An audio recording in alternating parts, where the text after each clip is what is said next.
Mike, turn your games down. Hi, back to another What Are You Playing episode of Games My Mom Found. I am Mike Albertin, and what are you playing with me tonight? Well, this is Richard Sampson from the YouTube, getting tongue-tied, YouTube channel, Rich Kale, and writer of fics that are posted on such sites as fanfiction.net, Archive of Our Own, and Comic Vine. And who else is with us? Sorry, I thought yeah, my name's Isaiah. Just, play video games. All right, and welcome. This is your first time on the show. And you are also, I also had a buddy of ours, Red Fox, as he goes by. Richard goes by Red Fox on here for some reason, but yeah, he's been on the show a few times. So, and hopefully you should be on the show next month if everything works out with scheduling. But all right, so as we do every month, we are here to talk about what we've been playing or what are you playing each month. So we do these episodes monthly. This month, I actually played games that weren't for the show. It's a miracle. It's a really weird thing. One, there's a game that I think Isaiah will be the first person I've had on the show that will actually know what I'm talking. That might, I think, will actually know the game or played it. I played again Magic the Gathering Chandler. Oh wow, that brings back memories. That game is forever installed on my PC, as it should be. I have definitely heard you mention it from time to time, and I still remember when Magic came out, it was only just a card game. I mean, it still is a card game, but it's, really kind of evolved a lot over the last, I want to say 7-8 years. It's probably done it longer than that because I was in college when that came out. I think I was in my sophomore year when it came out. Well, I mean, Magic Online started, I think, in like 2012. But like a lot of the basis for that was based off of Magic Chandler. So it has a different kind of interface, but like it plays almost the same. And then they evolved into the Duel of Planeswalkers on console and Steam, and then kind of transitioned into what is now Magic Arena in addition to doing Magic Online. So, I mean, like, it's still at its core a card game, though. Yeah, and I mean, I don't care about any of the other online ones or any of the other, like, I've tried playing Magic the Gathering games, but for some reason, there is something special to me about Chandler. One is I have all that nostalgic for it, but I always use the same type of deck every time. Well, it's really only one kind of deck you can use that makes the game, at least playable in just a few hours. Everything else is a grind game. I always use a red. I tend to use a red deck. And that's the way to go, especially back in those days of Magic. I mean, you want to talk about early Magic, I'm the guy to talk to about that. And we have breaking news. Our other guest was able to join us. And who else is with? Hey, Carusetta here. You're a little quiet. Not. You're hard to hear, Kerry. Your mic. I don't think you're picking the right mic. Like, Chandler is just so special to me. I mean, I have played the game with a green deck and a red deck, and I always keep telling myself I'm going to play as a black or blue deck one day. But I beat the game twice this year. It's not going to happen. I don't care. Like, I don't care for the other decks. I like what I like. And there's a modded version of that game that has every single card in the game up to a certain generation, like pretty late into it in the game. I might have to look into that. I also have it installed on my computer at all times, but I can't play it because I don't know the cards past a certain point. Like, anytime you start getting past, like, into Odyssey, that's when I quit playing Magic. So, like, none of these things make any sense to me to a certain point, and I don't know, like, what cards are going to counter other cards. Like, I don't know the game, and people have cards that make no sense to me. When you start your own deck, you have, like, a 5-colored deck the game will start you with for some reason in this mod, and it's hard. It's really hard. I can imagine. I quit playing Magic around the year 2001, so I definitely have not much recent knowledge of it. No, I mean, like, do I sound better now? Can you hear me fine now? You sound good now. But it's just something about that game for me where I know every card. Like, I don't even have to read the cards. I just know what's happening. Well, I mean, back when Chandler came out, there was only maybe 5 or 6 Magic sets, if I remember correctly. Don't beat me up over the internet if I'm wrong. Like, it was a very infantile version of Magic when that game came out. So it was really rather easy to pick up. Even mechanics that were attached to creatures at that point were still pretty simplistic. Yeah, it's much easier to do it than I was expecting. And I really want to play the mod. Like, I actually tried to get, like, I was trying to get the Weatherlight crew just like I had in real life. I had all the Weatherlight crew cards at one point. And I was just like, what am I even doing? And then I just turned off the game. Couldn't win. I didn't understand like the game anymore. But yeah, that's one of the games I've been playing. And what about you, Isaiah? What's a game that you've been playing this month or last month? Actually, I've been playing a lot of the different Star Ocean games in the series. I actually a few weeks ago, finished up First Departure. I'm now currently working on The Last Hope, which is originally out for the Xbox, which is actually a prequel to First Departure, but the fourth one in the series. So I mean, like that actually kind of takes me back to when I was younger, though, playing Star Ocean 2, because that was the first one that we ever saw in the States. Yeah, was that one. And that was the one that multiple of us had back then too. Exactly. But like the thing that one of the things that kind of annoyed me at first with Last Hope was how much they dumbed down the skill system. Because for those of us that have played Star Ocean 2, there was so many different skills in the game that made other like meta skills, and then like as your characters were able to combine their skills together, they would create group skills. With this one, it's very much like each character maybe has like a couple of their unique skills, and then everything else is pretty much class based. So it kind of annoyed me at first, but now like once you get further into the game and see how it interacts with each other, it makes it a lot of fun. Like I have a character right now, she doesn't hit very hard, but she hits a lot and crits a lot. Okay. I've always been curious about playing more Star Oceans. I really want to go back and play Second Story at some point for this show, but it's not short, so it hasn't happened yet. Yeah, well, and then like the other thing about Second Story is that you can really only emulate it unless you have a PlayStation 1 with the original discs, and good luck finding the original discs. I do, to my right, actually. Oh, lucky. But lucky. I wouldn't play it. I'd emulate the hell out of it because I. Oh yeah, me too. You know, you're gonna laugh at this one, Mike, but like I actually just before the middle of August finished up also playing probably my 12th playthrough of Xenogears. So I still love that game. I played it when COVID started. When I didn't know what the hell was going on in the world, I started up a playthrough of Xenogears and beat it in like 3 months. Oh yeah, I mean that's about how long it takes just to get through disc 2. I also playing a game every week. Yeah, you want to talk about hands down one of the best writings in one of the best writings in games, as well as one of the most brilliant flawed gems. That's the game to look at. And Richard, what is something that you've been playing? Oh well, I've been venturing into a few different games that I've played. Some that I've played before, some that I haven't played before. I mean, I just recently finished, on my channel, I finished Judge Dredd versus Death, which is definitely a good experience. If you want a good Judge Dredd adaptation, that's a good game to play, or a good thing to watch if you want to watch it. Is it on PC? Yeah. Oh, okay. Yeah. Definitely on PC. I mean, I got it all off one of the sites that we both know of, or we all know of. Like Mechanical or something? Yeah. I have, on the Switch, I've been working my way more on Breath of the Wild. I can officially say now that I have 3 of the Divine Beasts beaten. Nice. On that. And I'm still exploring and finding stuff, and I'm like, you guys are sneaky bastards for this game. Just hands down, it's like one of the best Zelda games ever made. Like, just as far as just sheer entertainment value. Oh yeah, I mean, I've done something that Mike didn't do when he first started playing the game. I've been finding all those damn Korok seeds, and I've been able to expand my inventory. I only played the game once, and I didn't find any. I didn't play very long.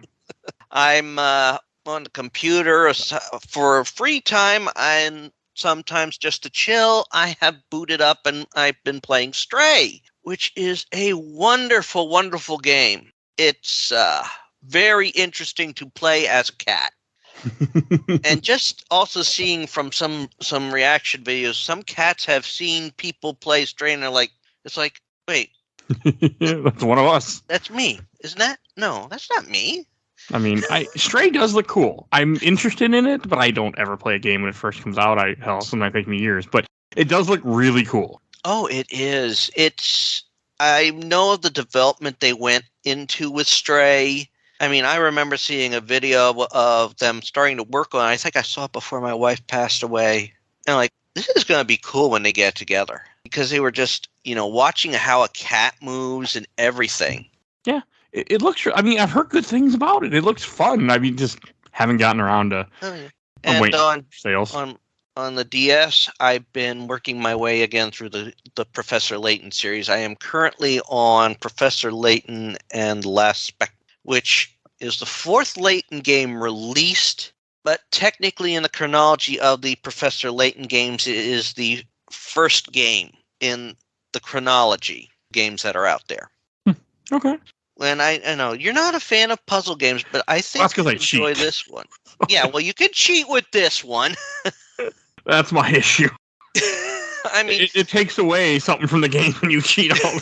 yeah. I mean, But- it depends on the context of the game. Like, if the game is extremely brutal, and like you've just been banging your head against it, then go ahead and whip out that infinite health code. No, I'm talking about like guides for puzzle games that look up what to do. Oh, Well, that's understandable, I mean- especially when they get some of the more difficult ones. I mean, even the old solitaire IQ puzzle things where you've got to jump the pegs and get the last peg in the center.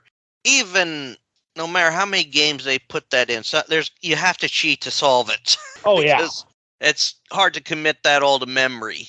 But I've always enjoyed the Layton games. One, the music, there's great background music. Two, the story is very captivating. Three, the puzzles are genuinely thinkers. I mean, even in one game, you have one person there. Is a puzzle called "Who Ate the Cake?" in which the person, someone ate my cake, and you have four people who are there who say, each say that one line. Only one person is lying, and you must determine who ate the cake. Okay. And I'm not going to tell you how to solve it. I mean, there's another. Can you guys hear me now? Yep, we can hear I you. can hear you. And Sorry about that. oh no, you're good. Okay. It's internet. Yeah, my internet is I figured out that my phone internet is working okay. It's the computer in my office that the internet is being screwy, and I don't know what the deal is. But sorry about that, guys. Oh no, hey, I'm glad that you were able to make it. And Yeah. Carrie, what's something you've been playing? Oh man, I've been playing so much stuff. I'm back on my Elden Ring bullshit, so there's that. After I got the game at launch and I beat it with I think I had like 4 different characters that I played, and I beat it with my mage character back in like April. And I was like, all right, I need to take some time off of Elden Ring. I've been playing nothing but Elden Ring for the last 3 months. So I took the summer off Elden Ring, and then I started it again last week. And I beat Millennia, which is that, famously super hard boss. Mm-hmm. And I beat most of the other optional bosses. There's like 2 I forgot about before I started New Game Plus. So I'm going to have to wait till New Game Plus for them and start a New Game Plus run. And then I remembered one of my other characters that I had kind of abandoned at like level 80. And so I started playing it again and had a lot of fun with that. So that's one of the things I've been doing back on the Elden Ring. I am really curious about Elden Ring. Yeah, I mean, so I know like you love Dark Souls, and it's I definitely do. very Dark Souls. But then I know you don't like Breath of the Wild, right? I had a very bad playthrough with it. Yeah, one day I'm going to change Breath that. of the Wild. It is Dark Souls meets Breath of the Wild. So Breath of the Wild is my very favorite video game, and Dark Souls is my favorite series other than Zelda. So Elden Ring feels like it was designed just for me. But I can see if you don't like Dark Souls or you don't like Breath of the Wild, then I could see Elden Ring not necessarily being your thing. I think That's a very fair assessment of Elden Ring. okay. As much as I want to just tell everyone to play Elden Ring because I love Elden Ring, it's my second favorite video game ever after Breath of the Wild. Well, my But problem, I have to admit it's not for everyone. my problem with Breath of the Wild was I played it at the wrong time. I just beat Dark Souls 1. The game just came out. There weren't any guides. I just played it at the wrong time for me. Yeah, Yeah. I guess that would be the wrong time for you. I was gonna say I got Breath of the Wild the day it came out, and I loved it. But I hear you. Yeah, but you're also I think not part of the green sheet like me. I think part of the fun with Breath of the Wild, especially, is the fact that like there were no guides when it first came out, just because there was so much to do. It's very freeform, unlike most Zelda games, where you kind of have that semblance of, okay, you kind of have to do this. You can maybe interchange a couple of things, but for the most part, most Zelda games are very like this is the order in which you do things, and it's enforced by the items you acquire. Yeah, most Zelda games are it's even though Zelda's my favorite series, I'll admit most Zelda games are very linear. My favorite Zelda games aren't, like my very favorite Breath of the Wild, but then like probably my second or third favorite Zelda game is the original Legend of Zelda, and it's pretty open-ended, you know? Yeah. And then A Link to the Past is a little linear, but it does also have like a lot of openness to it. I mean, yeah, especially when because you can get the Titans Mitt once you get into the second world. Yeah, like which is normally a Dungeon 5 item. That opens up a lot of stuff too. So yeah. And so Elden Ring is I think it's one of those things, if you really like a good open world game where you can do anything and you like the Dark Souls style combat, I think it's definitely the basic game anyway, I think is the easiest in the Souls series probably, other than maybe Demon Souls, which I think is the easiest, relatively speaking. You think Demon Souls for a Souls game? I think Demon Souls is, definitely the remake or the original version? The remake is not significantly different. They just, sawed off some of the quality of life, stuff, made it like easier to access your inventory and stuff. They didn't change the difficulty really.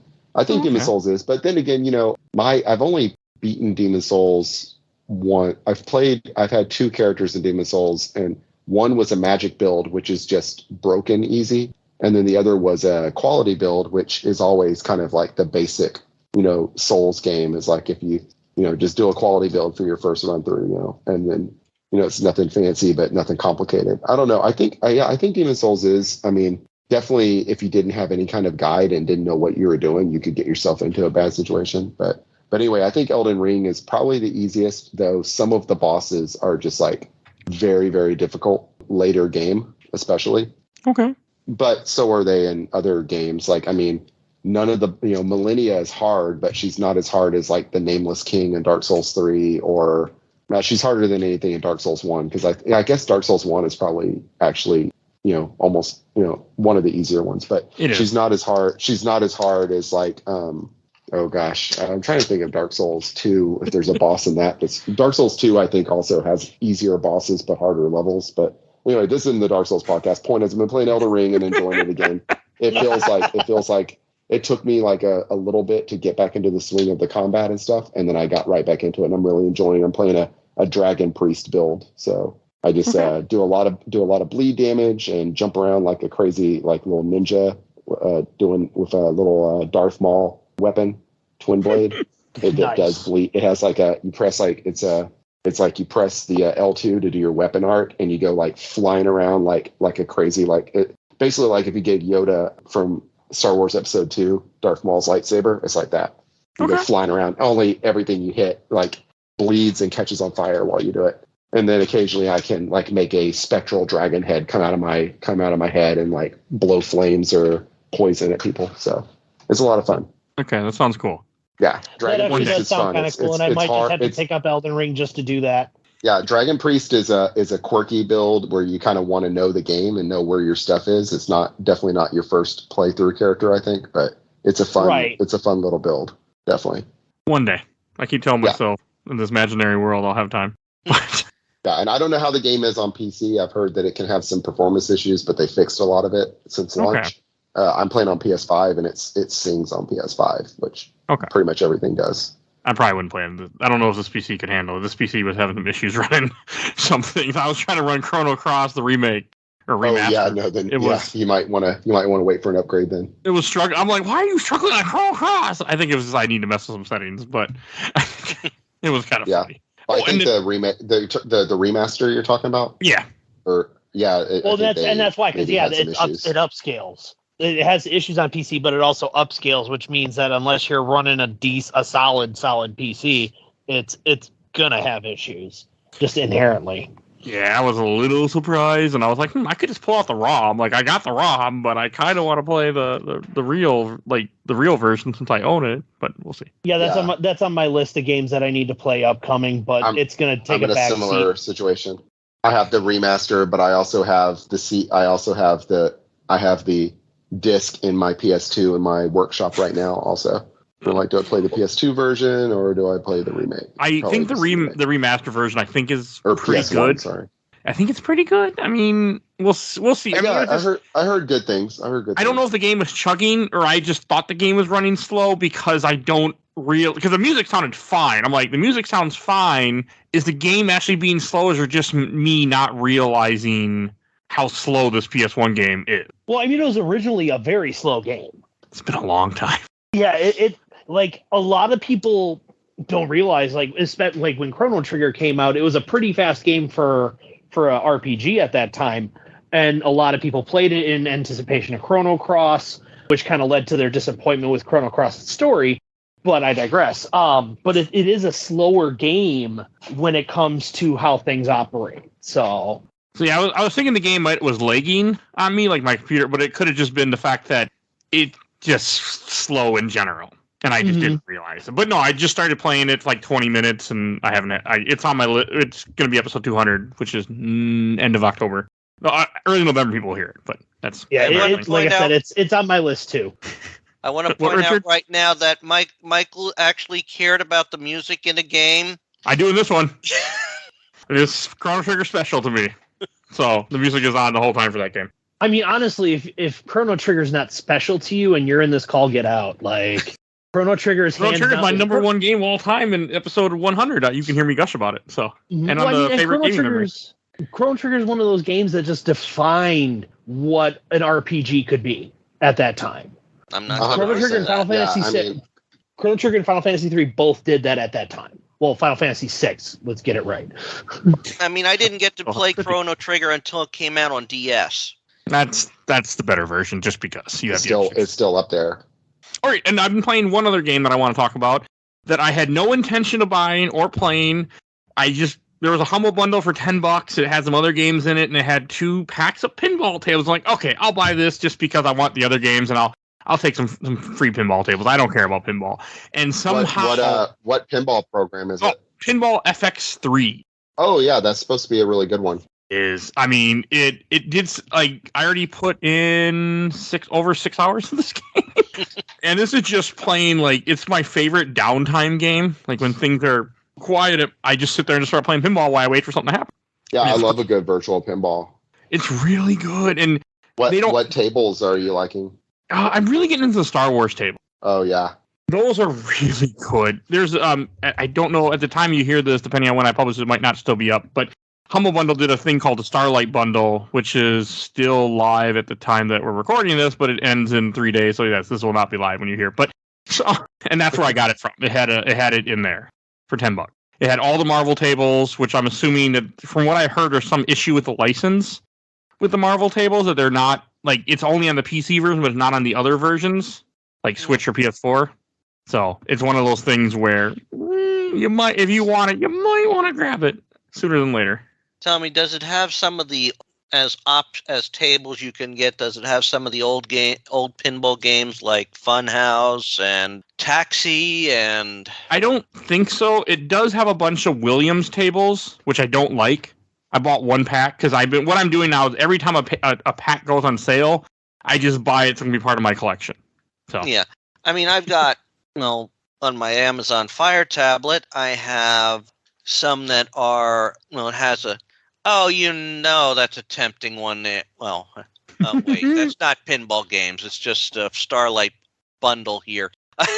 Yeah, but I mean, there's just, you trust me, look at it. That pinball game is surprisingly good. It's a perfect pick up and play game, which I don't have a lot of those because I'm always working on the next thing for the show. But I have found that, like, when I'm just I just throw up pinball and I just play a few rounds. I'll play for 20 minutes or something, then I'll just get bored and move on. And I'm just having a blast. Like, I haven't even played the damn Marvel tables yet. I've been playing the other tables I bought that were all on sale. I bought a Portal table because it was $3, and it's fun. I see there the Aliens versus Predator collection. Yes, I haven't gotten that yet because it hasn't gone on sale since I've been in this world of pinball. It was on sale. Oh, so those are there's Full Throttle table? No, those aren't all pinball tables. Those are just other games. But there is an Aliens versus Predator table. I was like, a Full Throttle table. That's interesting. No, I'm just trying to see what this is. But yeah, it's Okay, really this is the Aliens versus Predator collection that's in that Humble Bundle. Humble Bundle. Why am I? I just said You're Humble good. Bundle. Humble I'm Bundle. thinking like I have that Humble problem Bundle. sometimes too. Rudolph and the Red-Nosed Reindeer. I'll say this: the Aliens versus Predators 2010 release. That one is a very nice one. Okay, I have recommend that now because that was one of the games I wanted. Like I had no interest in the pinball table. I was just like, okay, sure, I'll grab them. I'll throw them on here, and then I fell in love with them, and I just can't stop playing pinball. So it's my go-to game, and when I'm just like I just need something to play for like 10 minutes while I wait for something else to happen, and I play pinball. I might have told you about this before, Mike. I have on my Amazon Fire tablet one of the pinball things that when the Amazon Underground was a thing, and I have about. Oh yeah, Amazon Underground was great. I have about like 20. There's about 20 tables on it, one of which is not playable. But if I feel like just killing some time playing pinball, I turn that on. I select one of the various tables, maybe Medieval Madness. These are all actual pinball games. Taxi, and I actually think maybe I should pull that one out just because not too long ago Mikhail Gorbachev passed away, and he was one of the people you could pick up in Taxi. That's kind of funny. Okay. Oh, Richard, what's something else you've been playing? Well, let's see. I mentioned all those games that I was playing. Yes. Anything else I missed? No. I mean, I got stuff that I play on for the channel. As I said, I finished some recently. I finished Kathy Rain, the director's cut. Okay. Which did a wonderful job adding to the story. It did a wonderful job of expanding on certain things and making a lot more sense in the backstory of certain things. I mean, I like that, and that was a nice upgrade. I mean, literally find out some things about Kathy's past and what her grandparents had more out of concern for her well-being. They wanted to try and adopt her or take custody of her from her mother, who wasn't the most stable mind in the world. And other things. They include more puzzles, and I'm not going to tell people how to solve the puzzles. I will not tell you how to solve the puzzles. Not yeah, here. You don't need to do that. You can do. You can that'd be in bad form. That's for what's my YouTube channel is for watching my playthroughs, because some of them I figure out on my own big time. All right. But yeah, I brought that up because, of course, Michael Hughes gave me praise for putting her on the list. For mentioning Kathy Rain in our top 10. I forgot about that. Yeah, I've never heard of this. Kathy Rain? It's a adventure game of some sort, I think. Point and click mystery type adventure set in the 90s, like the mid 90s. A long time ago. Yeah. Interesting. Okay. Anything else you want to mention? No, I mean, anything else is pretty much just for the channel, for my channels. I mean, I've been going through like Sherlock Holmes Chapter 1. That has been a very fun game, and I am getting so sidetracked with the side quests, I'm staying away from the main story. I know how that goes. I mean, I look on my map, I'm going from location to location, I was like, coin. And it's like all of a sudden I've turned into that one, the mummy from Scooby-Doo. Coin. All right. Oh, and Isaiah, what is something else that you've been playing? Anything else you want to mention? I mean, like, not so much what I've been playing, but what I can't wait for to come up, because like back in July, I want to say, I stopped playing Avengers Hardcore, but they got Cloning Labs coming out later on this year, so that's actually something I'm looking forward to. And I was looking all over to try to get my hands on a copy of Valkyrie Profile 2 just to get ready for the new Valkyrie game coming out in about a week. I forget that series exists. Yeah, I know. I never really forgot that the series existed, but it was one of those, like, I was just kind of browsing on what's coming up, and I was like, wait, when did they mention a new Valkyrie game? Why wasn't I informed about this? What the hell, Square Enix? So I got that pre-ordered. That's coming out in about a week. And so I'm actually really looking forward to playing that. I haven't really looked at much gameplay footage outside of like what the battle system looks like, and it looks very almost kind of like a Dark Souls or Jedi Fallen Order kind of combat system, but I don't imagine it being as hard. So looking forward to that. And then I'm also looking forward to the new Cyberpunk expansion coming out early next year. Okay. So might have to pick that up again and beat my head against the wall again I think they improved it a lot for a while. Yeah, they've definitely. Yeah, I'm improved hoping it. I'm hoping that comes to Stadia. It probably won't, just because of hardware capabilities. Yeah. I mean, because think about it. When Cyberpunk launched a couple years ago, just the PS4 release, I was playing it on PS5 and I was crashing about every 20 minutes. I played it on Stadia. See, I played it on Stadia at launch, and that game played like butter. It was wonderful on Stadia. Well, you might then. No issue. Wow. Yeah, like You might get Stadia. You're playing on Google's supercomputers. So as long as you've got this connection, Stadia's pretty awesome. Yeah, you're just streaming it at that point. It's basically a dead platform, though, is my reason for wondering if they're going to put it on there. But yeah, that game, it had some game breaking bugs still, because it was a buggy as hell game, but nothing performance related. It was just stuff like, oh, you can't close the menu if you open it while you're also shooting your gun. So then your menu is just on your screen until you stuff that's normally not going to happen. Like that. Yeah. So it's not like anything huge. It was just little things like that. Well, it happened to me a lot because I was playing a hacker.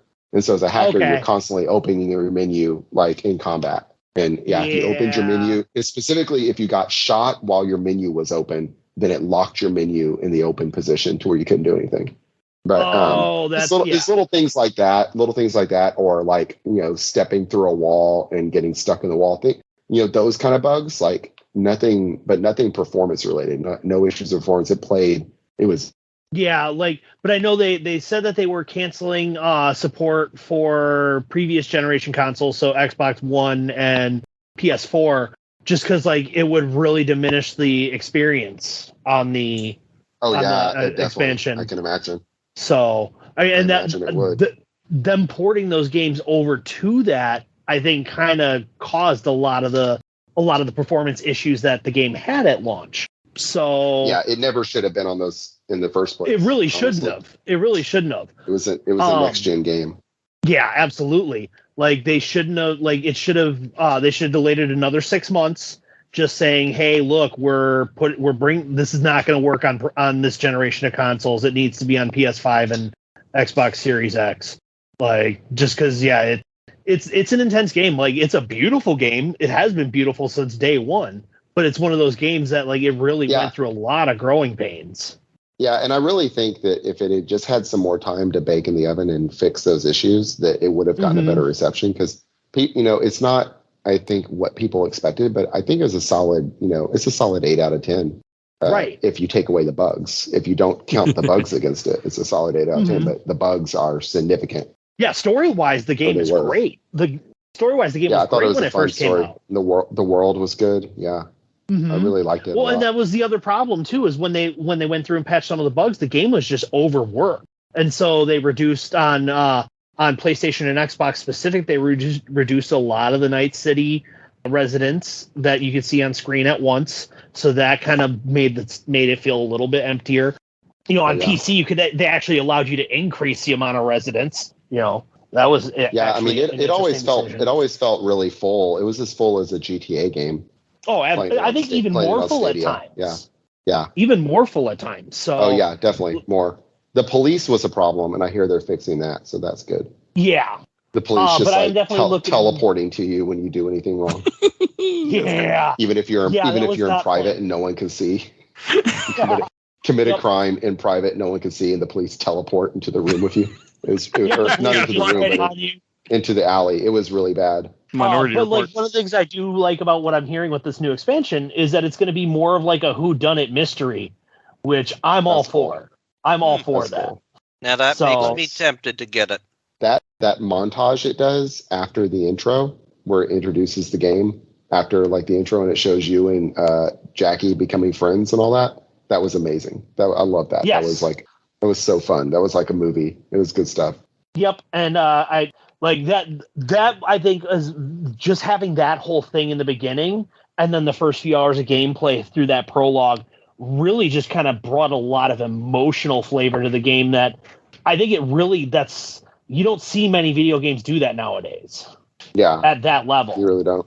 Yeah, and because you're going through this futuristic world. Yeah, now granted it's dystopian, but they've got the technology to do all this stuff. And then what happens there happens, and it just kind of is whoa, this is still a real concern. Yeah. So yeah, it's a very good. It's a good game. It's a good game if you can get past the bugs, and it looks like they're fixing that stuff or have fixed it. So yeah, definitely worth checking. I think it'll definitely be worth checking out, and it's also just like constantly on like sale. Oh, absolutely, Because because they're trying to draw more people in. So it's funny that the PlayStation Store has like an option of like try it before you buy it thing, and or like game returns, and they specifically use Cyberpunk as the image to recommend that. That's funny. Well, and they had to, because like how long was it off of the PlayStation Store when they were doing bug fixes? Like I think it was like 6 months, eight months, At something least. like that. Yeah. Like it's sad when they pull a game from the store completely. So like it was one of those, like I was like, maybe I should get my money back and buy it again when it's on sale. And it's like, no, because like I'm still gonna, like, even though my game's crashing every 20 minutes, that's a bathroom break. Like, let's go.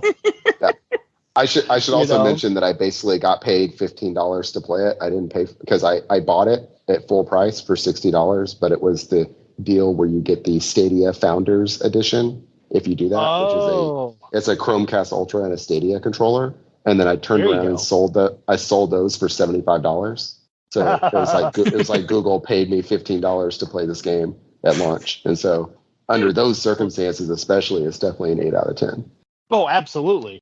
But yeah, like it's one of those games, like if you like GTA style games, I would definitely and I'm not a big GTA fan is the thing, and I still really liked it because I prefer the setting and the story and the characters. Yeah, and that's one of the other things, like the storyline, the setting. Keanu Reeves just nails his part. Yes, like that. It's ridiculous. Like it is ridiculous. And like here you see Keanu Reeves, this like awesome dude, and just like he does not play that, and it's amazing.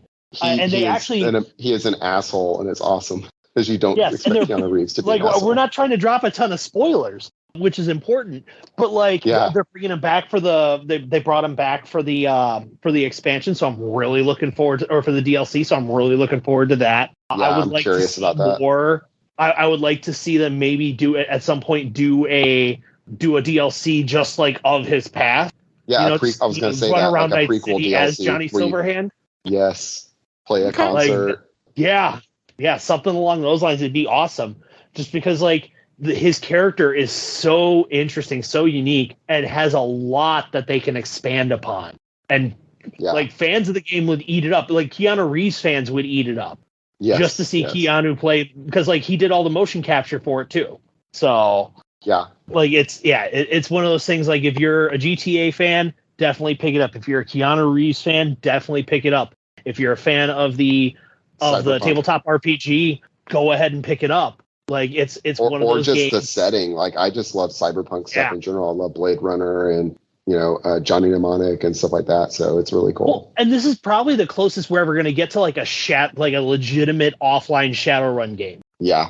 Like and so like if you're a fan of Shadowrun, pick it up. You're not going to be disappointed. You're gonna definitely encounter some bugs. You're going to encounter some crashes, but the game is worth worth the money that you pay. And like they've done a real good job of fixing those bugs, fixing that all those issues, and they're still going to work on it.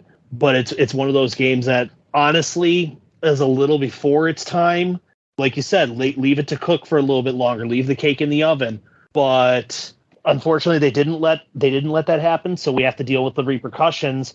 But it's one of those games that I think give it a like as long as they hit a home run with this expansion, I think, or with this DLC, it's gonna be one of those that fans are gonna clamor for more. So when we might get a Cyberpunk 2 down the line, and that's their chance to do it right. Okay. Yeah, and if you go back, the original Witcher is like glitchy and clunky as hell. Yeah. And Witcher 2 is just so good, and then Witcher 3 is just like a generation defining game pretty much. So I have faith that they can pull it out. Okay. You guys got especially because you got my attention. For the first time, I'm actually now somewhat interested in maybe picking this game up for a cheap sale. Oh, I definitely would. And then like they have the Netflix. You're going to need a beast of a computer though. Yeah. Well. Yeah, you're going to need a beast of a computer or a PlayStation 5 or an Xbox Series X. Well, I'm going to get a Series X at some point. So. Okay. Oh, well, yeah. Series X will be able to handle it. Yeah. Oh yeah, definitely. My PlayStation 5 handles it beautifully, especially in graphics mode.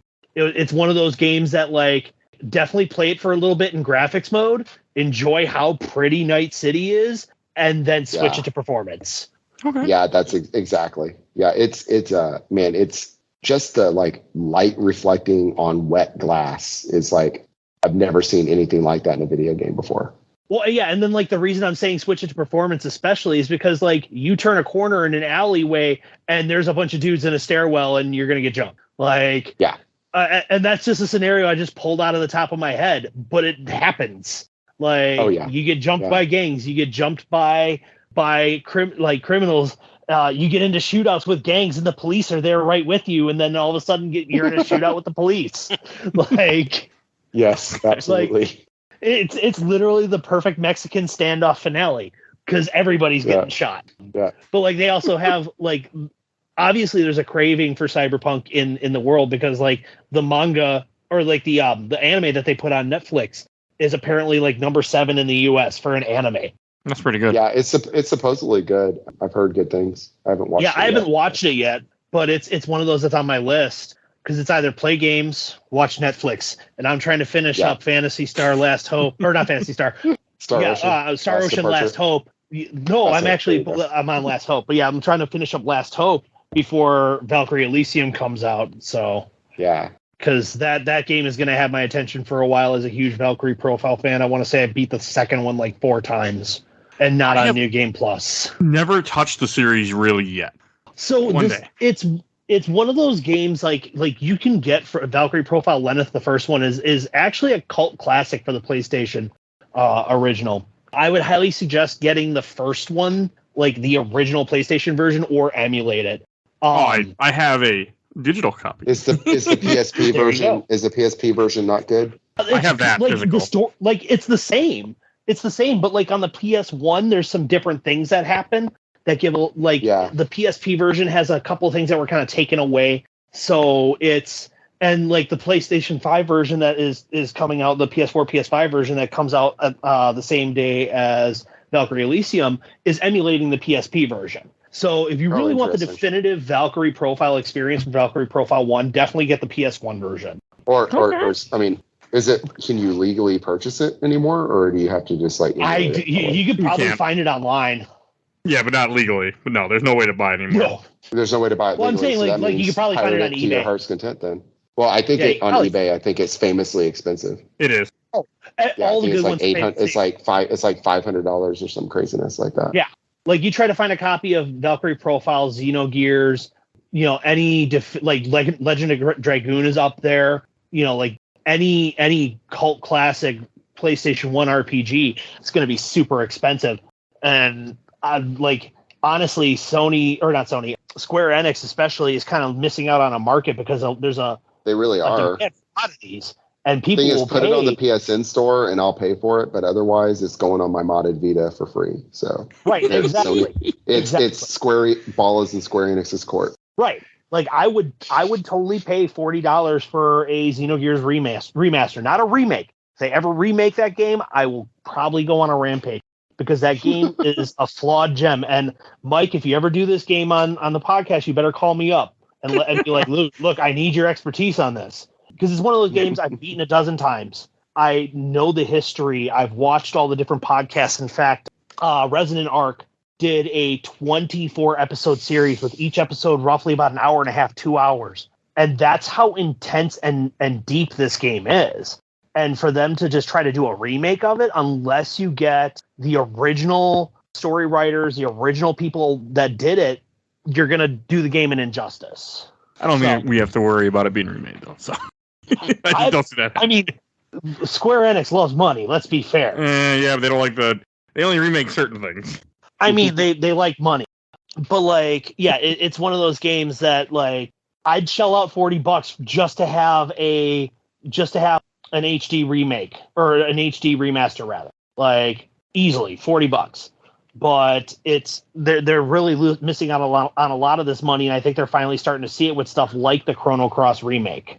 Yeah, that was more of just, I mean, I'm glad it's re-released because they put a fresh coat of paint on it and through it out the door. And I'm fine with that because it exists. Right. Well, and that's really all I'm asking for with a lot of these games, especially, put slap a fresh coat of paint on it and call it good. we'll eat it just up. We'll re-release buy it. them. Yeah, $20 buy is it. perfect for Chrono Cross. Yeah, like I get the Valkyrie Profile HD upgrade with just because I pre-ordered Elysium, and I'm gonna play it. Like probably after Elysium, but I'm gonna play it still. Oh, and Kerry, anything else you've been playing that you want to mention? Oh yeah, a lot of stuff. I stopped about a week ago, but I was playing through the Link to the Past Super Metroid combination randomizer. Oh Okay. God! So I don't know if you guys have ever seen this, but if you consider yourself to be a big Super Metroid fan and a big Link to the Past fan, and I do, and you think you're up for it, it's brutally hard. It really makes you. It's rough, but I did get pretty far in it before I kind of burned out on it. I was about, I think I was maybe 80% through, 80% to the end, and I didn't get stuck. I just kind of like started playing Elden Ring instead. But it's a lot of fun for people that don't know. It's essentially you start off as Super Metroid, and then one of the first the first map room can go in next to the first save point. When you go into that map room, instead, you come out of the fortune teller's house in the southern fortune teller's house in A Link to the Past. And then you're in A Link to the Past now. And then all of the items in the games have been randomized between the games. So you'll be in A Link to the Past and you'll go to open the chest that's supposed to have the boomerang in it. And instead it's super missiles. And you'll be in Super Metroid and you'll go to get the, gravity suit. And instead it's the Master Sword. And stuff like that. And it is messed up. And I got pretty far. I probably spent like 6 hours in it before I got completely stuck and had to start over. And this time make sure to set the randomizer to give me the morph ball fairly early. But even when you set it to give you the morph ball early, you don't realize how many hours of Super Metroid and A Link to the Past you can get through without anything. And so I did, like, it was like I think at 2 hours in that I finally found the morph ball. It was in like just the last like random bomb cave I happened to find in A Link to the Past that I knew was there. It's just like the last one I happened to check that you can get to at the beginning of the game had the morph ball in it. But without the morph ball, you don't realize how little you can do because you can't, Metroid can't crawl, as they say. Yeah, and you can't drop bomb, you can't lay bomb, and then that was really frustrating. No, I never found bombs in either playthrough, so I found super bombs. So all the times you have to bomb jump just to go up one pit square. Oh yeah. Now you have to super bomb jump to go up one square, and that means you can't do the chain bomb jumps because you can't chain super bomb jumps. So that's out the door. So you have to get really good at like wall jumping off of the same wall. That thing where you wall jump without leaving the wall. You got to get real good at that. You got to get to where you can do the mock ball thing where you can where you keep your running speed while in morph ball. To skip stuff, you got to get good at that. And you can set it to where you don't have to have any glitches. I mean, I probably didn't need the glitches, but apparently I personally needed them to be able to get past certain things. But and it is really something. But I've done randomizers before. I've done Super Metroid randomizers a number of times. I've done Link to the Past, and I play through a Castlevania Symphony of the Night randomizer probably 4 or 5 times a year. Doing this combined was really something else. I always have a hard time trying to fathom how people can do those randomizers because you could get totally screwed over by getting something. You need intimate knowledge of that game. You need intimate knowledge of it, and combining them, it's like exponentially harder because you got to not only have the infinite knowledge of each, but you got to know. All right, right now I've got bombs and a sword.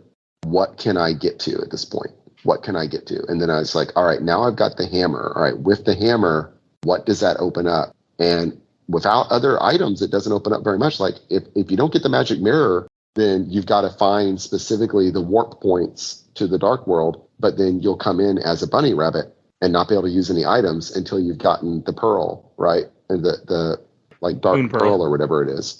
The moon pearl. Where's the moon pearl? The moon pearl was in freaking like Norfair in Super Metroid. And stuff like that. And so it's things like that. And the freaking gravity suit was like in like the dark world, in like the third dungeon in the dark world, the swamp one. It's stuff like that. It's like, yeah. Who would have thought a 16-bit game would be harder than anything from Software? Oh yeah, it's way harder than any Souls game for sure. It is a feat, and it makes you feel. I did eventually like have to like look up a couple of things like, all right, how can you get this if you don't have this? And it's like there's videos people have made of like, here's the things you can get if you have this item. Here's the things you can get if you have this item. Because otherwise, it's like you're just at a loss of like, I just don't know what I'm missing. Or you have to look up like, where are all of the bombable areas on the overworld? That I'm like, which one am I missing? And then you have to go and search each one of them. Like, oh, nope, I forgot that one.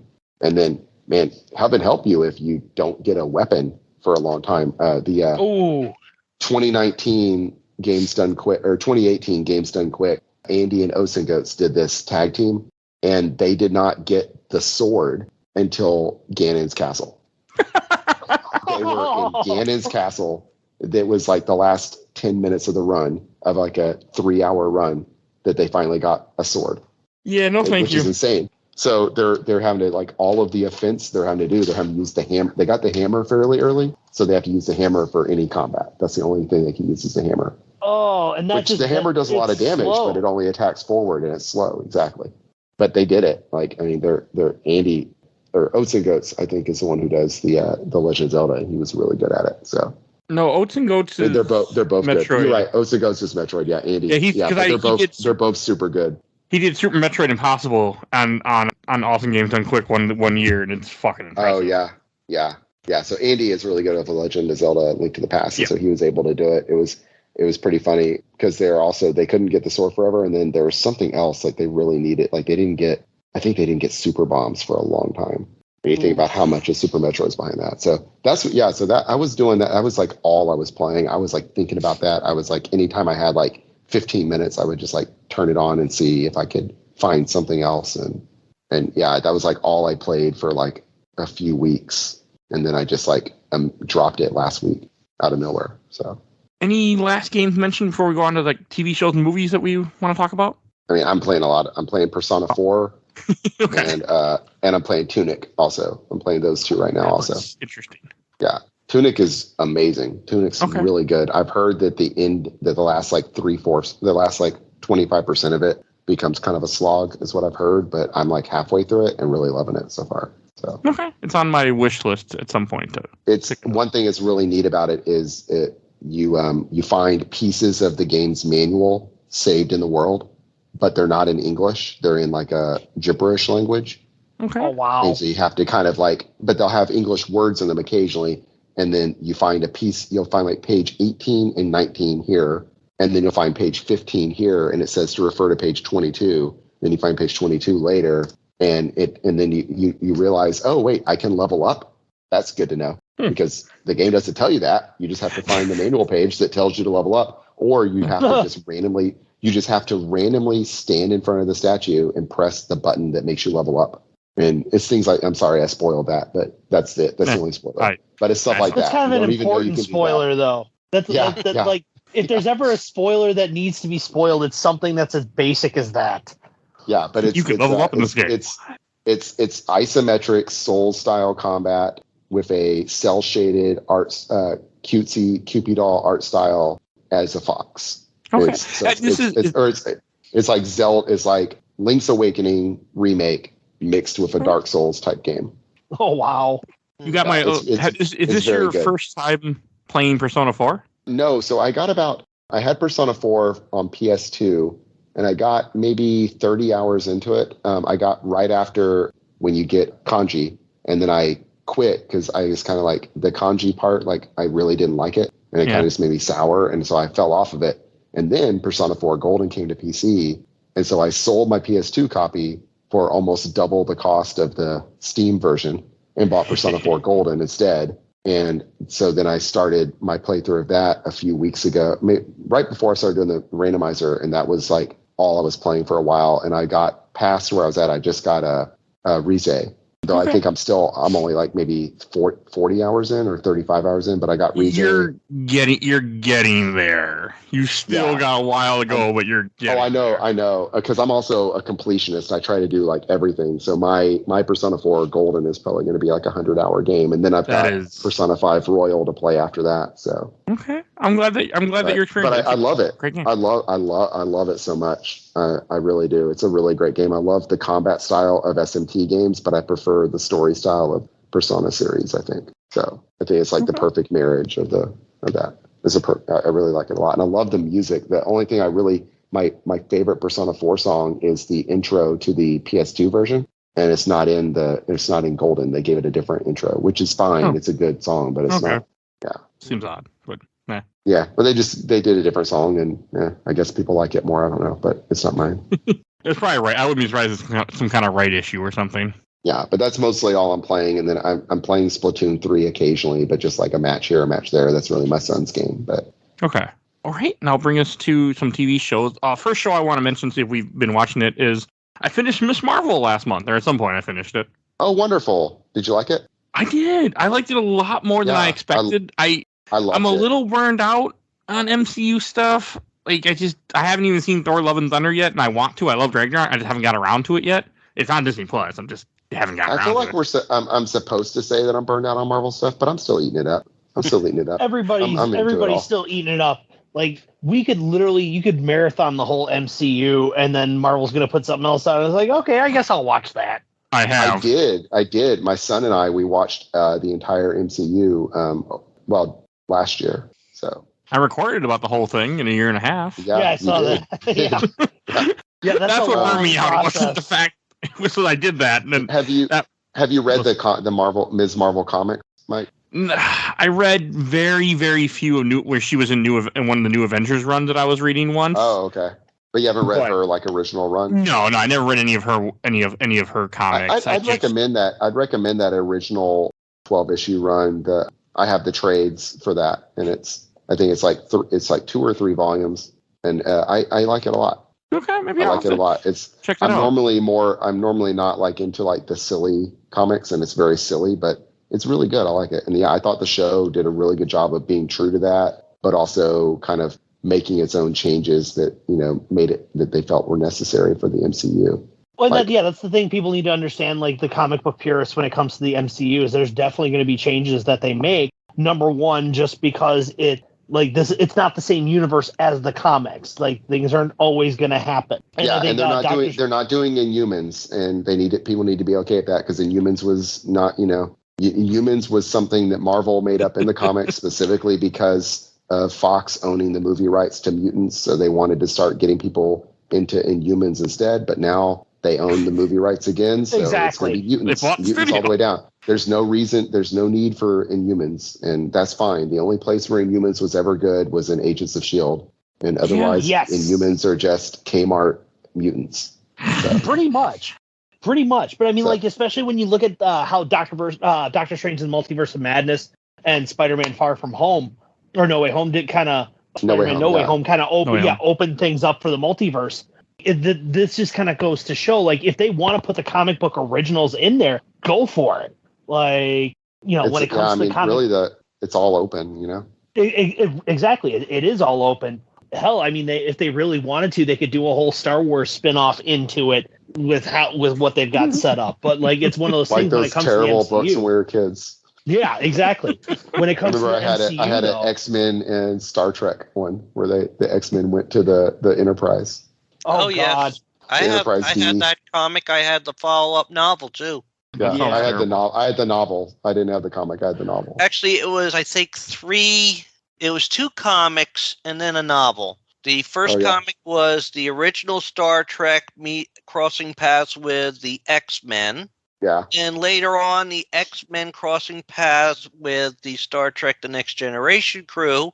That's what the novel was. For sure. The comic ended. Then the X-Men were drawn back into the Star Trek crew, the Next Generation crew, and there was added fun there. It's like, he really does look like I like in the book. It's like Captain Picard goes into the simulation of Professor X, and it's like, oh God, they do look alike.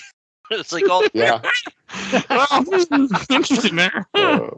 So, Mike, you like Miss Marvel? I do. I'm liking it a lot. I came into it with no expectations, and I really enjoyed it. Like, I actually didn't watch it till I think the whole thing was finished. Then I finally said, okay, I'll watch it. I managed well, and I really had a good time. Yeah, the Marvel shows are appointment viewing in our house. We watch them the day they come out. So yeah, my wife and my son and I. So I'm kind of with Mike. really I wait for the whole thing to come out and then just kind of binge it all in one go. That mainly stems from my favorite book series that at book 3 ended on a cliffhanger. And I had to wait an entire year for book 4, and that really just pissed me off. So I'm like, you know what? I'm not going to get into anything that I can't just finish right away. And then I obviously have been breaking that rule with Rings of Power. Yeah, no, I hear you. I mean, I'm the one over here who Wheel of Time's my favorite book series. So know about those waiting years for the resolutions there. Then the author dies. Oh god, we waited a long time for those last few books. Yeah. Oh yeah, see, my favorite book series Sanderson is churned them out 3 books, 3 years, no problem, while also writing his own stuff. He's a powerhouse. My favorite book series is the series itself is called Vampire Earth by E.E. Knight. Oh yeah. And, I've read the first maybe 10 of those maybe. Yeah, I think there's only 10. I think it's like 9 or 10. Well, I don't know. I don't think I finished the series, but that cliffhanger at the end of book 3, and I had to wait. Oh yes. Oh man, those books get crazy. Those books are crazy. Oh yeah. With the bear people and stuff. Yeah. With that cliffhanger at the end of book 3 just kind of like had me jaw dropped, and it's like, okay, now I got to wait an entire year for this shit. No, yeah, I think when I read them, they were all out, or at least all the ones I read were already out because I picked up I read the first one, then I bought the next 5. Yeah, book 1 I didn't have to wait for that. Good. It really was, and it was diminishing returns on the other, so I thought, but yeah. Well, but still, it really you don't start to see diminishing returns until book 5, in my opinion. Oh yeah, probably true. But it's hard for me to remember. It's been a few years. Yeah, but it's one of those series that again, if you're really into sci-fi alternate theories on vampires, definitely give that one a try. Give that series a try. Book 1 is called Way of the Wolf. It's a really good series. And also, if you're into totem animal stuff. Yes. But I will say this though, book 1 you can kind of see a writing style shift. So if you don't like the writing style at the start of the series, don't get turned off. Just kind of power through that first book, because he kind of changes the way he writes, and it gets a lot more fluid and a lot better explained. All authors go through a change as they continue in their writings.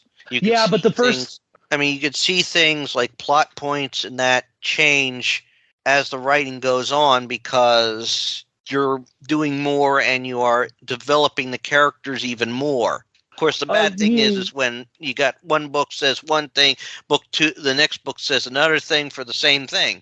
Oh, no, he doesn't usually have that problem with his writing. Where he has the problem in the first half of book 1 is his descriptions are just very cringe. So, because it takes place in a world that's I want to say, what was it, 50 years from our timeline? Well, when it first came out, it was 50 years. And so, he's going through these different places and trying to give you a visual of how they've changed in that time frame. And to start, it's very cringe, but it gets better as you go. And then his descriptions get a lot more fluid. It actually paints a much more vivid picture of this world, this post-apocalyptic style world. So I love how my talk about cliffhangers just kind of shifted us into books. Yeah, that's fine. I'm sorry. Did someone mention House of the Dragon? Hey, I'm watching House of the Dragon. It's a change in pace. I mean, this is the only way you get to talk about books on this. Yes, it is. There you go. Mike's not a reader. Now, myself, I'm a reader. Not really. Comics? I read comics. Well, that's different. That is different. Comics are reading. It is reading. It is reading. Yeah. I mean, I'm working through right now. I'm working through the 17th book of the Dresden Files. Oh, nice. Yeah, I read. Let's see. That's Dedication. Yeah, that's the newest one, right? Yeah. I mean, it came out 3 months after the 16th book, and it took them about 5 years to get even these two together. Oh, definitely. Yeah, no, I read Battleground. I think I read Battleground when it first came out. I think I had it on pre-order. So I hope you like. Are you working on it now? Yeah, I'm at. We're just about to have the big fight between Dresden and Intenu. Yeah. Yeah. I was really I thought it was really good. I think you're in for a treat. I think it was one of the best books in the series, actually. Oh yeah, I mean, I got through the gut punch. Yeah. The gut punch. You did, yes. I Those are good. I highly recommend those Dresden Files books. It's another one where the first few books are a little bit cringy, milady-ish, a lot actually. But he gets better about that over time, I think. Definitely by like the fifth or sixth book, he really hits his stride. Like Summer Night, I feel like is really good. Like I think about Summer Night all the time. That's fourth book. Introducing, that's the fourth book. Yeah, introducing the Fae Court and all that. I felt like was really. It's really cool. He's got to be doing something right. He's on 17, so people are buying them. I think he's aiming for it to end at the 25th book. Oh wow!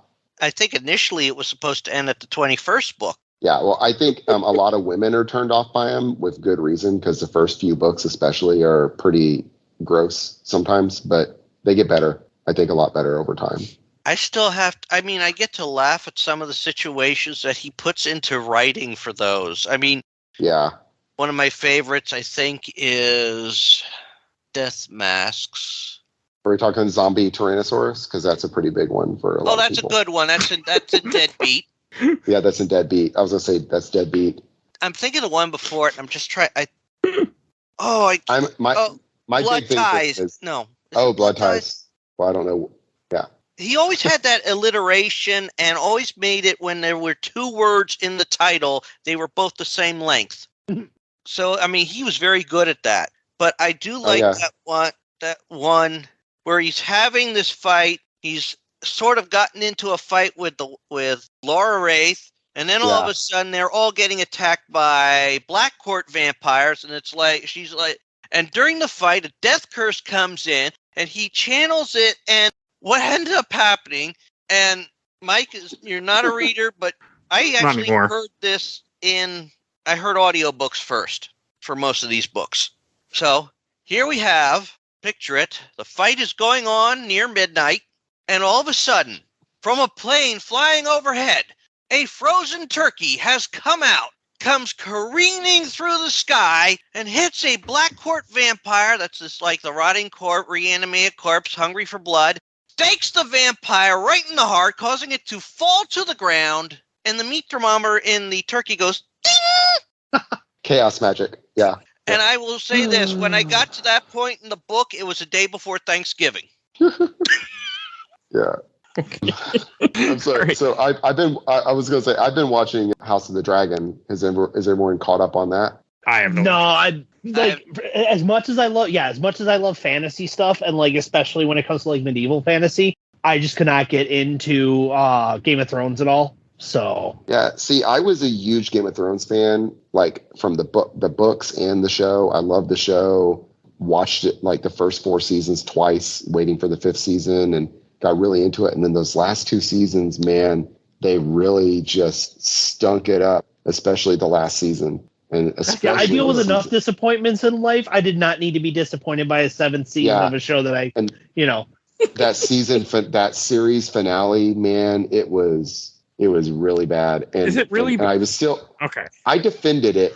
I defended it at the time, but watching it again, I'm like, oh, this is rough. It's just illogical and dumb. But this new series is really good. I like it a lot. It really makes me feel it's got, the production values of the later seasons, but the good storytelling of when it was based on the books, because it is based on a book. It's based on a prequel novella, I think. And it's actually following that from what I can tell, though I haven't read the novella, so I don't know. But I've heard that it's following it pretty well. I don't know if that's true. But hopefully it turns out. It actually has really good storytelling to it and really good characters, really interesting characters, really good acting, good casting. The crazy thing is, after the 5th episode, which is the most recent one, starting at the 6th episode, they do a time jump, and the main 2 characters are going to be played by different actresses for the rest of the series. And I'm like, that sucks for those 2 actresses that were playing those characters and doing such a good job. And then now different actors playing your characters, starting in the 6th episode. And it's funny because all of the male characters appear to be played by the same actors as before. It's just the 2 female protagonists that are being played by different actresses, which is because they're like 15 in the first season. They're 15 in the first 5 episodes. So and they're going to be I adults. guess that makes sense. So that's why they had to do it. It's not just because they're girls, but it just so happens that the only two like child actors on the show are both, women. I mean, and they're not. I mean, they're 25 years old. The actresses are. It's not like they're. So they could definitely age them up, but they're playing like 15 or they're playing like 16-year-olds. And then I think by the 5th episode, they're like 18, 19, maybe. And then, in the 6th episode, they're apparently going to be in their 30s or whatever. So new actresses playing them. And I'm like, you couldn't age them up a little bit and let them keep their jobs? I don't know. But we'll see how it goes. Those actresses are both really good. They're both really good. I mean, everybody in the show is really good. I've been really impressed by it. Okay. Well, I never finished Game of Thrones. If you were what I would say to people listening is if you were and by the time this comes out, you still haven't watched it. If you were a fan of the original Game of Thrones, like the first few seasons, and you got soured in the end, give it a chance because it does feel like a return to form. Okay. I guess the way you're making it sound, it's like the new series is the apology. Yeah, and if people don't know, it's a prequel. It's a prequel set 175 years before the original series. And it's really cheesy because at the beginning they have like this text come on screen and it says it is the year blah blah blah. This is going on, and it says it is 176 years before Daenerys Targaryen's rule. And it's like they're like saying, so don't fucking think you're gonna get Daenerys in this. It's not coming back. Fuck you guys. Fuck you. It really feels like they're doing that at the beginning of it because it puts it on screen and leaves it lingering. It cuts out all the other text, so it just says 175 years before Daenerys. That's all that's left on the screen, and it lingers. It's like, okay, we get it. It's a prequel. Cool. And there's still people who probably expect her to show up. Of course. Probably. I mean, who knows? She could show up in the last episode if they're doing time jumping. Who knows? But yeah, if they do that. All right. I have a couple real quick things to mention that I also watched just because if you remember the weird Manti Teal story, there's a documentary about it on Netflix. The guy that had the girlfriend that didn't exist, that he said died. Professional football player. Now he is. I mean, it's a good story. Now he was a college football player at the time. Well, he essentially catfished, but it's interesting. Yeah, he was catfished. It's a very good story. You don't expect someone like that to get catfished. That's the thing. You don't expect this NCAA all-star football player who ends up being an NFL player. You don't expect he was him to be the one catfished to in get college. Yeah. Yes. Like that's the key thing. Like he was young and dumb in college. Like yeah. Wait. What? Who is this again? You're talking about? Manti Teal. I forget what year. Like 2009 was it? It was late 2000s, early 2010s when all this kind of started happening. So it's early. So it's still kind of early for social media. It's right. It's 5 or 6 years into Facebook, but it's not like the way it is now. Yeah. So like to give you a quick synopsis of what happened, and correct me if I'm wrong because I haven't watched the documentary yet, but I'm a sports guy. Manti Te'o was in college, was dating this girl on the internet, and then one day gets a message from her brother, quote, on her account, stating that she was in a car accident and died when she was alive the whole time. And it became this whole sob story, and he held like a vigil for her and everything. Like, and wasn't it like right before like a big game, like right before like a championship game that it happened? Yep. Yeah. It was like, it was right before a bowl game and all this stuff. And like, as far as trolls go, A+, but there's a lot to it. Yeah, there's a lot to it. Like it isn't it's crazy. You definitely check it out. Like the documentary is really good. Like the one who at the time, the guy who catfished him, who ended up coming out as transgender now, like she talks about it in the documentary. She's like, I didn't mean it to become like this. It's just that I needed a way to express myself. And then this just became something else. It is really good. Crazy. It's I didn't know really good. Like it just kept going. And the reason why she faked her death is because she just needed to be done with this. And the whole reason why it even came out because reporters are trying to pretty much point out how stupid these news companies were that weren't doing any research. But it all went on him instead, and it gave him a lot of heat. But it's really good. It was really, really good. Yeah, it definitely hurt his professional career. Yeah. Oh yeah. Oh, I'm sure. I mean, I'm sure he never live it down either. No. Right. And for those that don't know much about like when it comes to like football, especially when it comes to the football draft, the difference between 1 or 2 rounds can be millions of dollars in signing bonuses. And if I remember, his draft stock dropped. Yeah, he was round didn't 2. do that well that game. Well, It was like the whole senior year, because at the beginning of senior year, he announces it, but it's a championship game when he finds out that, hey, she's not dead. Yeah, like And it was a she's not real. horrendous thing. Like, It's really good story. right? That is, which, like I said, like it's crazy. Yeah, it's sad that it's sad that the events all happened, but as far as troll level goes, it's like A+. It's really interesting. Like, I definitely recommend it. And then I also watched another where is one. the documentary? It's called Untold, the Manti Te'o story. They also have another one I was watching called Flagrant Foul, which is about an NBA ref who was betting on games. Oh yeah, That he was reffing. I remember that guy. Yeah, no, I know. What you're that's a about. huge no. Like, yeah, it's a good story. It's sad when players aren't even allowed to bet on their own team, though. Like they should at least be allowed to do that. It was very interesting, like, to hear like the stuff that he said that was actually going on in the NBA, which I believe the other stuff. Like, it's a very good documentary too. I mean, he went to jail and everything, obviously, because he got caught because they were being dumb about it and too many people were involved. But it's really interesting. Yeah.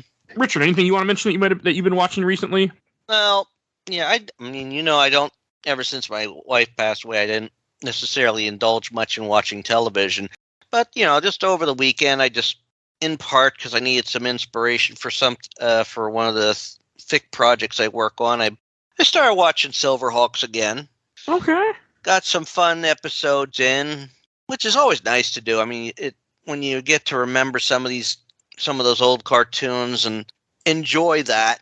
And I was actually, after watching that for a bit, I was messing around and looking around Freevee, and I saw a show that I watched when it was originally out, Celebrity Paranormal Project. I watched rewatched the first episode this morning while I was starting on the uploads and before my workday started. And I remembered how crazy that show could be. I mean, it's one thing to get total regular people to get involved in a overnight ghost hunt, and this is celebrities. Okay. Yeah. Which they did just for the notoriety, I'm guessing. Well, it was, I think, when it initially came out, it was part of VH1's Surreality TV. Because they were trying to be MTV. Yeah. No, they were just really they went into going for the reality shows with celebrities. I mean, it was at the time when they were also coming up with stuff like Flavor of Love, and they had the Surreal Life before that. Yeah. Before that, yeah. But I know that show ended up getting canceled because, in part, it was revealed in the one episode before the last one aired that one of the overnight ghost hunts, one of the celebrities ended up possessed. Literally, actually possessed. Okay. And I'm like, but, I enjoyed that when it was on. Let's see if I can bring up which one it was. I remember who it was who got possessed, but I don't remember. Now I gotta know. Let's see. Okay. Yeah, it was the 7th episode, Cult Commune, where they were at the Cicero Canyon Commune, which I think that was shot a year before the rest of the series. The original never before aired pilot featured heavyweight boxing champ Evander Holyfield, professional jackass wee man, Oh God, former Mad TV star Deborah Wilson, Playboy model Nikki Ziering, and Julio Iglesias Jr. And it was actually, I think it was Deborah Wilson who got possessed. Yeah. Okay. And that's why. I don't know how much I buy into her actually getting possessed. Like, have any of you ever actually watched Mad TV when she was on it? Yes, Yeah. I had. That's what I was saying. Yeah. I guessed it was Deborah Wilson as soon as you said she was on it. It's sort of not something that, if that was supposed to be the pilot episode, why would they not start off with that? And they just, Right. I guess. So, that does add to credence that it must have happened. Or I mean, something no, because must if you have start happened. off with that, that hooks people more in. Yeah, I would and then agree. like That's I don't care if you have to fake it in like episode 8. Give them another one. Yeah, but I mean, honestly, that should have. But I mean, if something happened and she wasn't proud of it happening, I could understand why she wouldn't want it aired. Okay, you made it. Well, I mean, but if you're trying to set create this narrative that ghosts are real, then like you show that, and then like you have the follow up in the episode about, look, like I was not proud of this moment, but that was not me. You know what I mean? Ah, yeah. And I just got reminded here because I was looking through the episodes this morning, but not placing all the names. The 5th episode had David Carradine on it. Oh, okay. And Coolio. You know, he was just hanging around. What else is he up to? I don't think much. It can be an interesting show to watch, especially when you see the celebrities that they had go in there. I mean, the first one had, well, the one I watched this morning, Hal Sparks, Donna Derrico, who was Playboy Playmate, Baywatch star, Takara Jones, model who was on America's Next Top Model, Jenna Maraska, actress, swimsuit model, professional wrestler. She was on Survivor. And Gary Busey. Okay. Yeah, that stands to reason. Yeah. Yeah, I can buy it. Okay. But it was actually Hal Sparks who had the most supernatural, I guess in some ways positive list, because he's like up in one room and was supposed to have a little boy ghost in it who would play with a ball, and they even showed it like a shadow figure moving, and he saw like 2 eyes. I mean, it's a lot more interesting to see some celebrities go through this crap that would scare normal people, and seeing them get scared too. Okay, I can buy that. And Yeah. Isaiah, anything you've been watching you want to mention? Other than Rings of Power, like I still got to watch episode 4, which came out late last week. Not much really. Finished up Moon Knight, Doctor Strange. Probably get started on Miss Marvel sometime soon. Go into what's his name? She-Hulk. She-Hulk. So She-Hulk's good. I like it a lot. I haven't touched it yet. I'm doing the same thing in Miss Marvel. I'm just going to wait till it finishes, then just watch that's it all. pretty much where I'm at with Yeah, that She-Hulk. makes sense. Wait till it finishes. Because She-Hulk keeps leaving me wanting more, so I can get that. I can't be bothered to watch it. At this point, I'm like, I'll just wait till the whole thing. I don't want to go through the phase of getting into it and missing. Like that's what I did with Miss Marvel. I just watched it. I just binged after it finished. I just don't care. Well, and then with the internet being the internet, we were already told about a 3rd season of Daredevil, which I'm actually super excited for. Charlie Cox nailed that part in the Netflix series. Except it's not. Born Again is not going to be a sequel to the Netflix series. I think from the sound of it, it's just the same actors are coming back, but it's a new thing. I mean, I'm fine with that as long as it's like I really liked Charlie Cox in the role of Matt Murdock. So, yeah, I'll take it however I can get it. Reboot, exactly, and Vince, sequel, whatever. Right, and Vincent D'Onofrio reprising his role in what's his name, Kingpin, Hawkeye. Oh, yeah. As Kingpin, that was phenomenal. And so the fact that they're bringing him back. I can't think of a better casting choice than Vincent D'Onofrio for anything in the MCU when it comes to Kingpin. He looks the part, he sounds the part, and he's really just kind of it shows his acting range. He went from... I did not like that in Hawkeye personally, but I liked him. A lot of people I didn't like the plot or any of that with him, and I thought the fight scene was really dumb, but I still like him as a character and as an actor for it. I mean, I have my own personal gripes with the Hawkeye show. I think it was a little slow building and just didn't really hook a whole lot of people. So I kind of felt like I was slogging through the first 2 episodes. I mostly liked it because I really liked Haley Steinfeld in it, and I love Jeremy Renner. I didn't like that. It was just like a lot of the Marvel shows. It feels like at the end they're like, okay, anyway, we have to be a Marvel show, so here we go. It's like they have an interesting thing, and then all right, and that was how they did that, and I didn't think it landed. Similar to WandaVision's last episode. One of the problems that the MCU suffers from now is the fact that it's gotten so big that everybody wants to know what's coming next, and so Marvel tends to give the fans that within each show. Yeah. It really kind of started in Avengers Age of Ultron and how everything went from there. Yeah. It became one of those things that just it detracts from the overall story that they're trying to tell within that movie or show.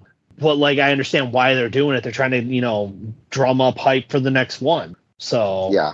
I'm hoping they don't do that with She-Hulk, because right now I'm really loving She-Hulk and how it's just doing its own thing and having fun, being crazy, bizarre, and just funny, and a comedy, more of a comedy than any of the other Marvel shows so far. Yeah. Even more so than Hawkeye, which was definitely a comedy. I'm just looking forward to Deadpool 3. They've already confirmed it essentially at this point. Yeah. So bring it on.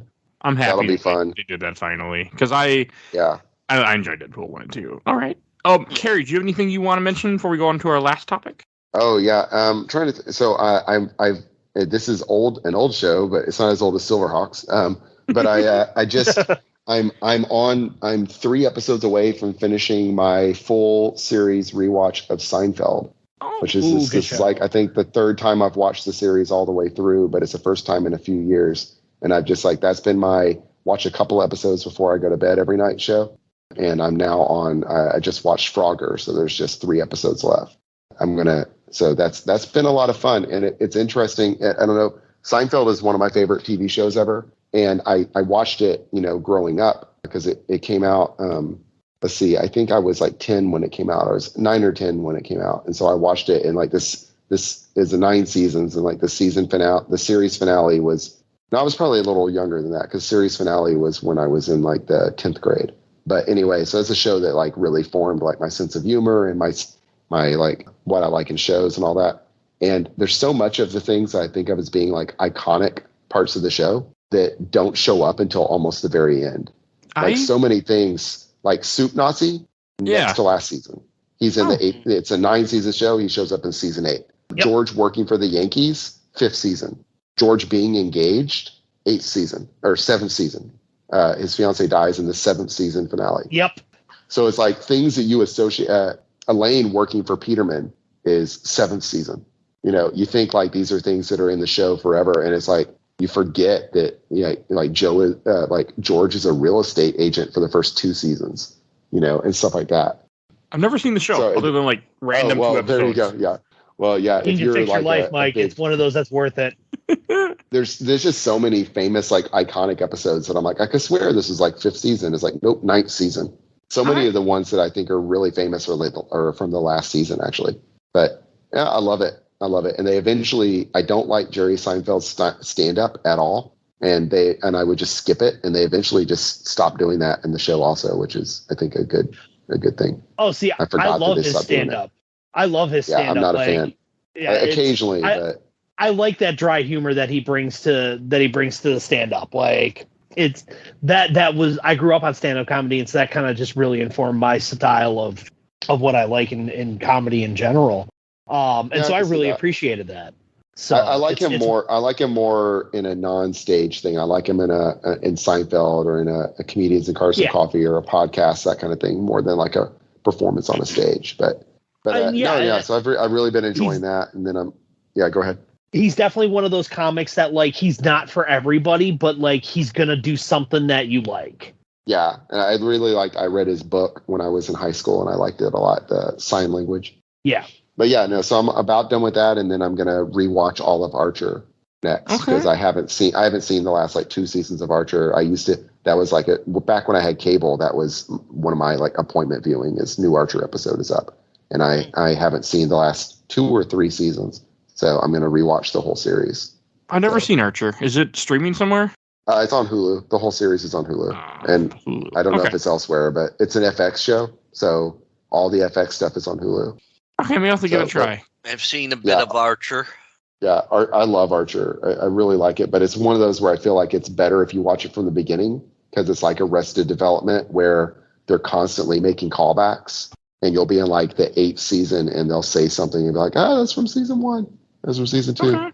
And it's not necessary, but it broadens your enjoyment of it if you start from the beginning. All right, maybe it's a solid. Also, if you're a James Bond fan, I am. Or Mission Impossible, it's got a lot of it's a lot of parody of James Bond and Mission Impossible and Get Smart, those kind of shows. Okay, maybe I'll have to check it out then because I have a pinball table on Pinball FX3. It came in a pack that I bought on sale, and I was it made me want to start. I'm maybe I should check out the show. It is incredibly filthy, and it just gets filthier as it goes. But they have one of my favorite running jokes is just like their doctor is obviously a Nazi like clone. He's obviously and they just like keep building on that over the series, and then he's like he marries like he's got like a hologram anime girl hologram. It's like a Hatsune Miku kind of thing avatar, and that he marries, and their like relationship is really funny. It's a really good show. So okay, and I'm going to bring us to our last topic, which I know two of the people on this did not watch. Kerry, did you watch Sandman? No, haven't watched it yet. Man. Planning to, but I haven't watched it yet. I'll keep it brief and spoiler free.